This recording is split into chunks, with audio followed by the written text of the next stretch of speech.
menurut beberapa tentu orang yang membantu semua proses, sehingga pada hari ini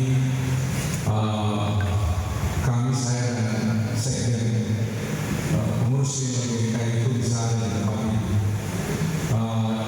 Di dalam struktur perkumpulan senior itu ada dewan pengawas senior GBK dan ada wakil dari Papua itu yang di dalam dewan pengawas. Jadi dewan pengawas ini yang hari-hari akan mengawasi kami. Ini Bung Petrus. Beliau juga adalah formatur yang menjadi bagian senario yang memilih saya menjadi ketua umum perkumpulan senior di Sorong. Kemudian Bung Kris Soilai, PLT Sekda, yang juga ada di dalam struktur pengurus nasional yang didampingi oleh Ibu Rektor Universitas Kristen Sadewokango. Terima kasih sudah hadir pada malam hari ini. Di struktur pengurus senior itu ada beberapa yang mewakili Papua. Selain Bung Kris ada Bung John Numberi, sekarang beliau di Dewan Energi Nasional, dan ada Bung Ronald Abdullah, dia dari cabang Jayapura, dan tentu Bung Sekjen yang bersama-sama dengan kami. Saya harus menjelaskan Papua untuk kami itu penting sekali.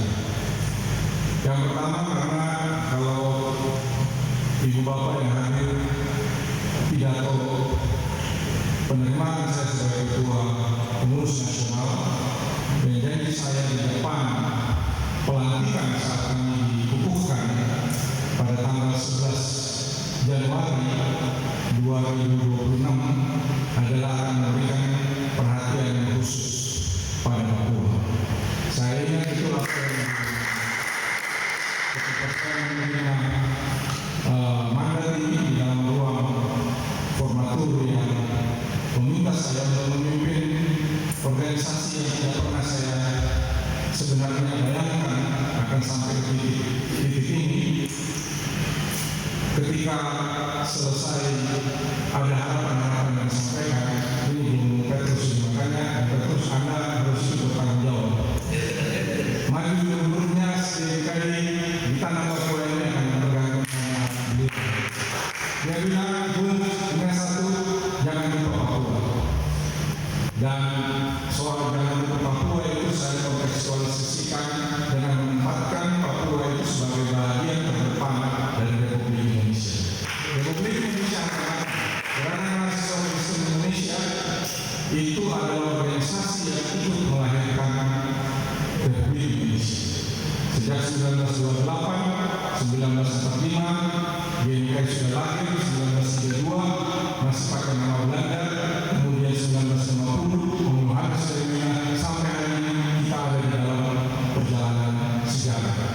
Jadi kalau hari ini kita bicara soal Republik Indonesia itu harga mati, termasuk bagaimana Papua menjadi bahagian integral dan bahagian maha penting dari Republik Indonesia.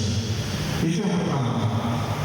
Yang kedua, Jayapura ini, Bung Kris dan teman-teman, ini ada sahabat saya ketua cabang GBK di Makassar, dan Bung Victor, saya ingat waktu itu ketua cabang GBK di Jayapura.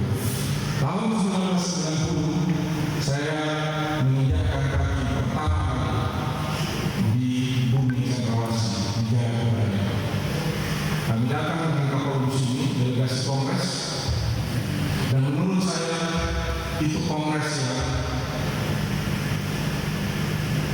terbesar dalam saya melihat GBK dan merubah persepsi saya tentang bagaimana GBK itu harus ada.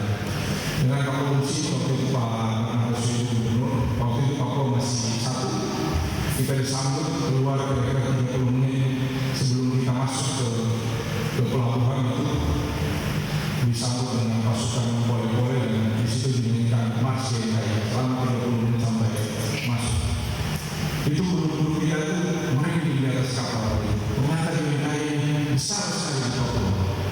Dan saya berharap GMKI ini sampai kapanpun tetap akan besar di Papua.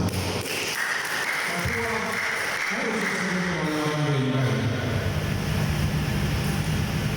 Ada juga, kita ingat si Otobeso ketika itu. Dan itu fenomena yang luar biasa. Itu 90 berarti 35 tahun yang lalu. Kongres itu yang kemudian menugaskan kami, saya berada dari itu menjadi pengurus pusat Gerakan Mahasiswa Kristen Indonesia. Persepsi saya tentang GMKI itu dibentuk oleh Kongres GMKI di Jayapura. Sini ada Tanjung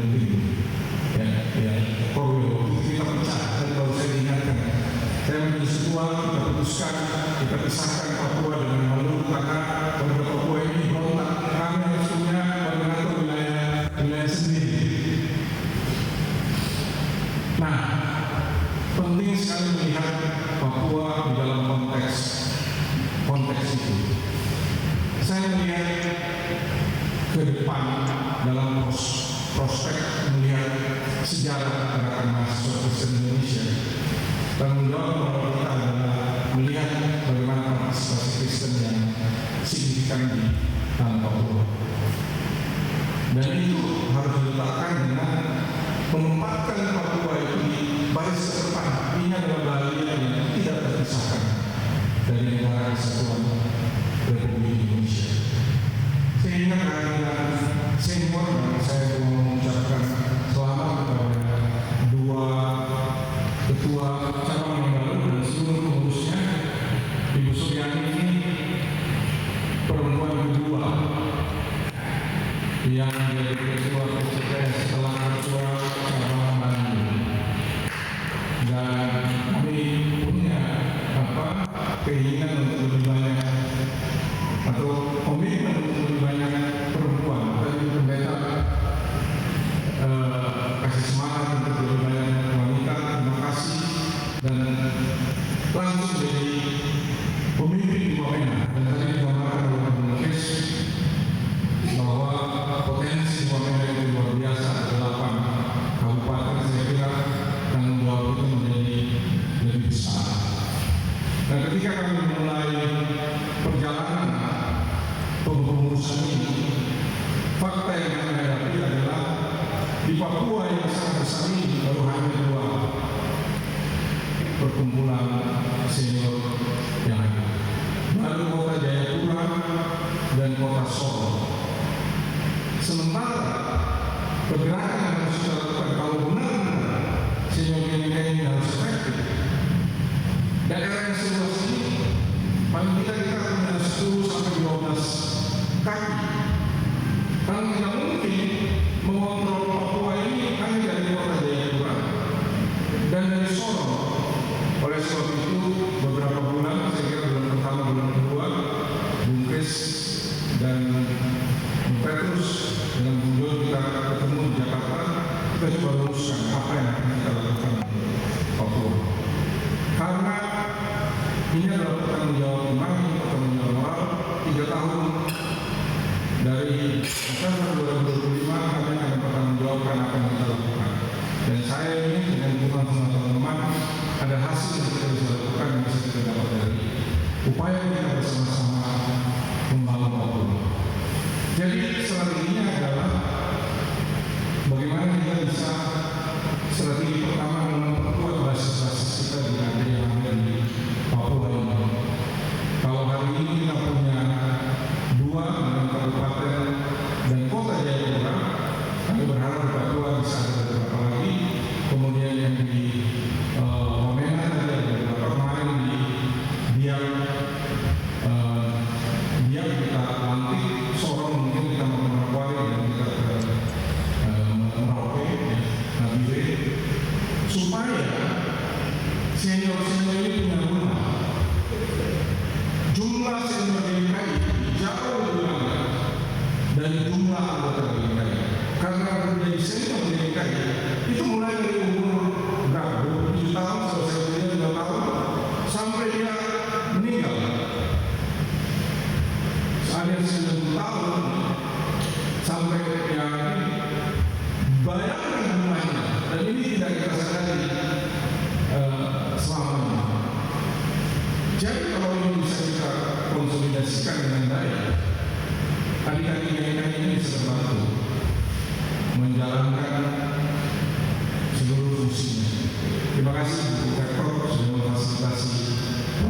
beasiswa, dan saya kira kalau bisa didukung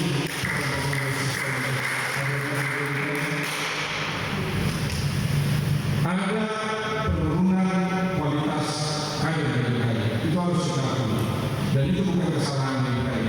Tanggung jawab itu adalah tanggung jawab kita bersama, tanggung jawab senior DKI. Jadi senior DKI punya tanggung jawab moral untuk mengangkat kualitas dari adik-adik DKI hari ini. Saya baru selesai kasih kredit 50 kader terbaik, dan saya membayangkan kalau kualitas kader kita seperti ini, sangat sulit kita membayangkan DKI ini akan ada pada posisi penting negara di tahun 2045. Sebagaimana ketika 1945 itu DKI adalah masa depan. Jadi peran perguruan tinggi, peran senior DKI ini sangat penting.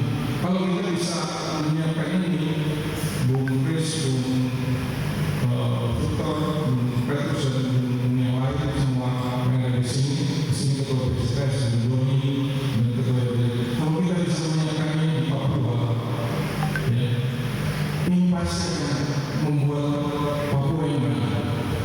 Dan kami sekarang yang ingin kami lakukan itu adalah kontribusi terhadap itu.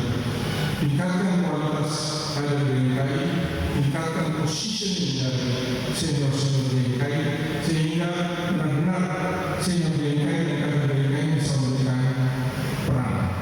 Jadi apa yang disampaikan oleh Presiden tadi mendukung apa yang sudah diupayakan oleh pemerintah, mendukung gereja, mendukung seluruh perjuangan Papua. Ada banyak sekali persoalan yang ada di sini. Tapi kalau persoalan itu terjadi di sini, Jakarta itu akan merasa sakit. Jadi jangan pernah berpikir bahwa ada jalan batu dari di sini atau ada kerikil yang ada di dalam kaki, dalam sepatu yang dipakai, itu kepala sakit, itu jangan bisa sakit. Dan kalau kita tidak bisa memberikan kontribusi dalam proses penyelesaian persoalan yang ada di Papua, maka kita semua DKI dan senior DKI siapapun bertanggung jawab pada proses itu. Jadi oleh sebab itu saya melihat bahwa ini bukan awal, ini adalah awal, bukan peristiwa simbolis, tapi sebuah langkah yang mulai kita lakukan dengan menempatkan basis-basis kita. Tapi basis-basis ini kita tanggung jawab, kita dukung. Perkenankan kami dari Jakarta, teman-teman dukung ini di sana. Kita harus konsisten punya program-program yang strategis, tidak usah bikin program yang besar-besar dan bikin sebuah program yang benar-benar bisa kita kerjakan untuk